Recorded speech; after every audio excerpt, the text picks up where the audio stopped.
What's up, babes? What does it mean to be the world's strongest swordsman? So I was almost done making this video, right? I was about to finish it, and I was like, I don't like how it turned out. So I decided to do it again.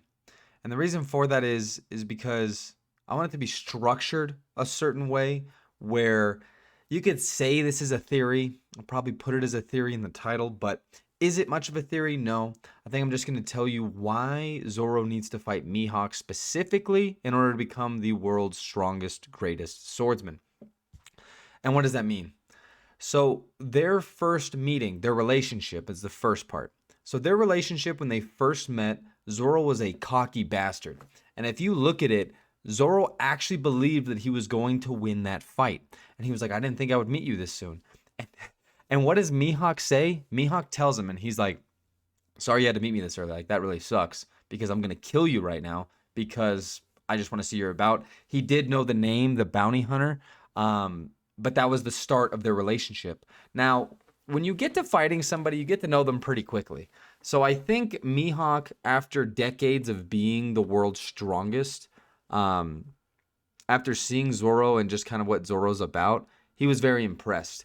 He was moved by him, and that's shown, and I will have this a couple times, but that's shown here in this chapter, where he stabs him directly in the chest with his rabbit hunting knife. And he said, right when he stabs him, why do you not take a step back? And he's like, for some reason, I just can't do it. And he's like, yes, because it would be admitting defeat. And he says, even if it means your death. And he says, I'd much rather die than admit defeat. And he's like, what conviction? And I think even at this point, he understands hockey and he understands King's Conquerors and kind of what it takes to get to that point. And we see it so many times when it comes to risking and putting your life on the line. It seems to increase your hockey, or it seems to increase the potential that you have for hockey. And I think Mihawk understands that this demonstrates that he has the possibility of having that ability, but I agree that that is a little bit of a reach. But that's the start of the relationship. So after he doesn't take a step back, he's like, I will honor you by killing you with my black blade, which is a blade that we've seen a couple times. We saw it at the Paramount War. We saw it cut the ginormous tsunami frozen wave. We saw him attempt to hit Whitebeard. We saw him mess up Jinbei. We saw him basically stop Luffy, but nobody even really messed with Mihawk too much there. And we're so kept in the dark about Mihawk, but their fight continues, right? And when their fight continues, he slashes him, and then he's like, the wounds on a swordsman's back are their shame. So then he's like, splendid. And then he just cuts him and leaves him that ginormous scar that we see on Zoro to this day. But he's like, he does live. And I think Mihawk obviously left him alive on purpose to see how far can this young one go. And you have to understand that Mihawk is around 50, I think he's about 50. They probably said it before, but he's been around for decades. He's been around since Goldie Roger in that era. He's been around for that long. But he tells him here, he says, strive to surpass me, Zoro. Now it's Zolo because there's some translation issues back in the day, especially early on. They used to call him Zolo a ton. But when he's about to die, he tells him, and I have a clip of this to end, however long it may take, I shall await you at the top. And like I said, he's been doing this for years.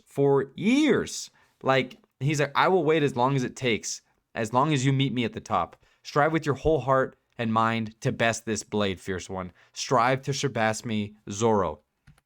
So Mihawk kind of builds like a rivalry between them. And even though at this point, you have to understand, Zoro is so weak in comparison. Like, at this point, he was right. Like, I don't need to like go all out at you at all because you're not even close to my level. I've been using hockey in my blades forever. I have this black blade. You don't even know what hockey is yet. And I think that's kind of what he sees. And we see him tell him that. He's like, this is a very vast world. He calls him a frog, and he calls him a rabbit and a frog in their first encounter. But he says, you are a frog in a well and you don't understand the size of this world. And he's like, get to know the world. And then once you understand everything, once you understand how to become stronger and what it takes in this world, face me at the top and I'll be waiting for you. And I think just their first encounter, at least for me, was enough to confirm that they're gonna fight. I understand why people don't think they're gonna fight, which is the next part. So that's just the start of their relationship. Where we are now. So Mihawk is being hunted by the Marines. So is Zoro to a point, right? I mean, he's obviously wanted, and the Marines kind of are looking to take him out as well. So they're kind of on the same side, right? And as things start to progress, it looks like the world's going to be split into two parts: the rebels and the government and the cleansing. So they're going to try to take all these people out, and they're going to fight and rebel as much as possible, which is why Joy Boy coming out right now is huge. Now, you think that because they're on the same side, like, no, they won't fight because they're on the same side. Like, there's going to be another enemy for Zoro to fight at the end. It just doesn't make sense for them to fight, but he's going to be waiting. And I think not knowing a lot about Mihawk to this point is confusing in the sense that we're not sure how he thinks about the world. And to be honest, my theory on that, I don't think he cares. It's very lonely at the top. And as someone who's been at the top for decades, he just wants to fight. He wants a challenge. He wants somebody who can test him, who can really put him to the test, because I don't believe that he's done that in some time. So the next time these two meet in their relationship is when he goes on the island. He got teleported there by Kuma, and he goes on the island with all the human drills, or whatever they're called, the baboons. And he defeats all the baboons, and after he does that, he goes to Mihawk and he's like, train me. Of course, this is after he sees what happened to Luffy, and he's just being as loyal as Zoro is, which is very, very loyal. And he tells him, which still baffles Mihawk because Zoro's been surprising Mihawk since their first encounter, but he tells them, please train me. And he's like, why would you ask your greatest enemy to train you? To surpass you. That's what Zoro says. To surpass you. That's why I'll do it. And it cracked him up. We hardly see this man make any expression of any kind besides just scowling at the world. But he tells him, and he's like, he's down to throw his pride away for the sake of others. And I think that he's just kind of stacking him up here to be like, what are the personalities of someone who is attempting to surpass me? And I think that he will put it to the test eventually, but he is so impressed with Zoro as his student and just kind of where he is in his journey that he's like, wow, like you actually are able to swallow your pride to ask your biggest enemy. And don't get it twisted, because that's what he told him. He is his largest enemy. I will beat you one day, but I need your help right now. The only other flashback that we've seen from that, and we're starting to see Zoro grow. So pre-time skip Zoro, he definitely got to a pretty strong point, but this was still before he was doing a lot of the hockey stuff. So we haven't seen too many flashbacks of kind of what happened between them in training. The only one that we did see is one that I'm about to show you. But we have to understand that Mihawk showed him the ways of kind of infusing his blade with hockey. Everything that kind of goes with that, and just kind of how to use the full potential of your blade. And something that he says here, which is the last chapter part we're going to see, he tells him, have you ever broken a blade? Now, this is right after he cut Pika, large stone Pika, in half. And he checks and he sees that there's no nicks or scratches on his blade. And he says, dude, you even broke my blade. If you'd infused them with hockey, those swords would not have broken.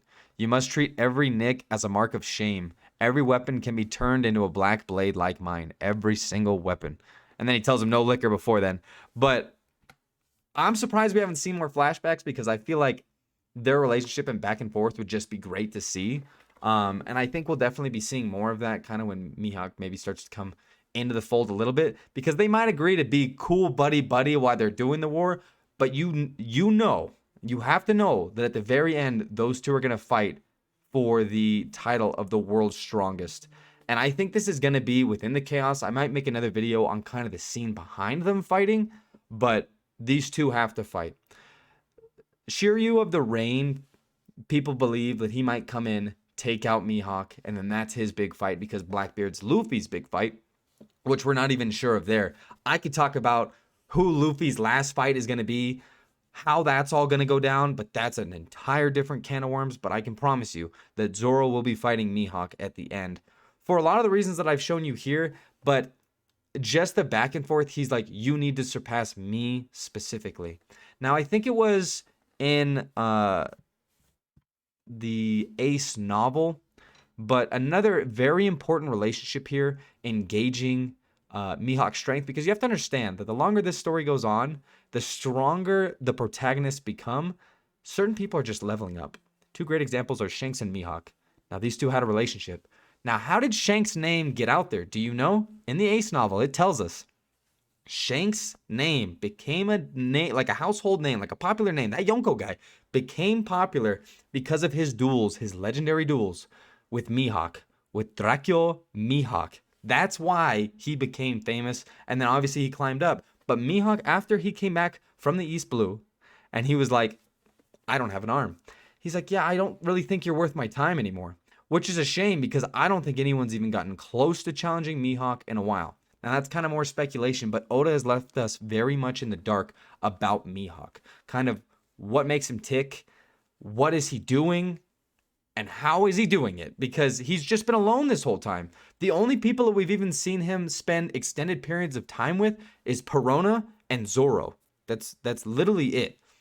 He sails alone. He does everything alone because it's lonely at the top, because he is the best. So we have to think that his strength has to be close to and I say like pretty close, pre-Shanks, before he was a Yonko. But now we look at Zoro and we see what he's accomplished recently. And it's like, all right, so if Zoro's able to use King's Conquer to infuse his blades with King's Conqueror's Haki for an extended period of time in his fight against King, we have to think that Mihawk is stronger than that, right?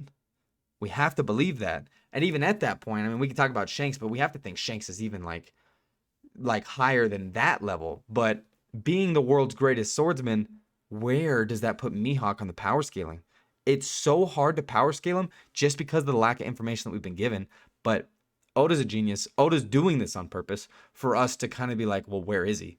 And the more we see this, the stronger we have to believe that he's becoming, because you can't think that Zoro's the strongest swordsman yet. You just cannot think that. You can't think, I don't even think that he stands much of a chance against Mihawk.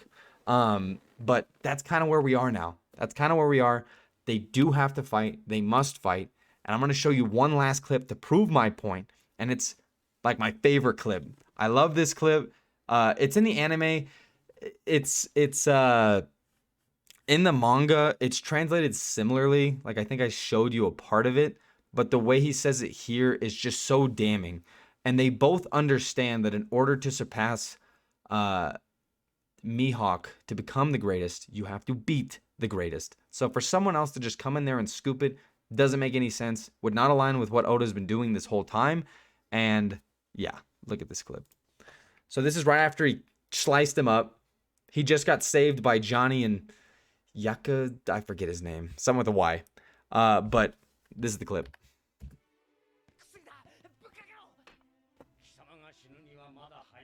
Too early. Weird spelling. Become stronger. This part blows my mind. Now, like I said, the translation's a little bit different. No matter how long it will take, I will await you in my strongest form. His strongest form. What does that even mean? To be the world's greatest swordsman for decades, like I said, this man was around. This man was legit around in the Goldie Roger time period. Of course, he brought out a sword. I'm not going to explain to you for any amount of time that Mihawk could beat Roger, because that just seems way convoluted and crazy. But Odin was a swordsman back then. I don't think Rayleigh was really a swordsman, but any swordsman that's been around for the past 30 years, they haven't even gotten close to the level that this man has. So to say that he's going to be awaiting him in his strongest form, it's exciting. I don't know where that's going to be. I think the scenery behind it's going to be beautiful. I might make another video on that, but these two have to fight. In order to become the best, you have to beat the best. And that's what Zoro's going to have to do to Mihawk at some point. His master, when they made the agreement to train together, he said, you understand I am your enemy. He's like, no, I understand that, but in order to surpass you, I need you right now.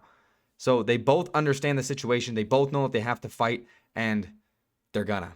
So get ready for it. We have not seen anything from Mihawk. We've seen a lot of Zoro recently, but we have not seen true Mihawk. And that should both scare you and excite you because that's his final enemy. And that's just how One Piece is kind of going to end for Zoro becoming the best. And it's going to be exciting. That's all I have. Appreciate you guys watching. Have a great weekend. Peace out. It's my birthday. Peace out. Peace out, babes. Adios.